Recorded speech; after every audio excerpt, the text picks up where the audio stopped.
తాడిపత్రిలోని water ప్లాంట్లలో కోట్ల రూపాయలు అవినీతి జరిగిందని ఆరోపించారు మున్సిపల్ చైర్మన్ జేసీ ప్రభాకర్ రెడ్డి. కొంతమంది లాభాల కోసమే వాటర్ ప్లాంట్లను ఏర్పాటు చేశారని విమర్శించారు. జూలై నెలాఖరు వరకు ఐఎస్ఓ సర్టిఫికేట్ ఉంటేనే తాడిపత్రిలో వాటర్ ప్లాంట్లు కొనసాగుతాయని తెలిపారు. లేకపోతే వాటర్ ప్లాంట్లు మూసివేస్తామని హెచ్చరించారు.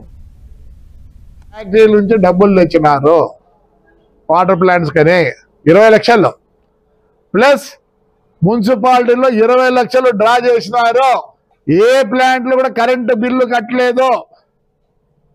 మొదట 3 నెలలు కరెంటు బిల్లు మున్సిపాలిటీ కట్టింది. దాంట్లో దగ్గర 1 కోటి రూపాయలు స్కామ్. దయచేసి అందరు ఐఎస్ఓ తెచ్చుకోండి, లేదంటే ఖచ్చితంగా నిలబెడతాను. మీరు ఒకవేళ అనుకోవచ్చు కచ్చా బచ్చా కచ్చా కాదు, హెల్త్ వైజ్ లేదా వ్యాన్ పెట్టుకోండి, మేము నీళ్ళు ఇచ్చేదానికి రెడీగా ఉన్నాం.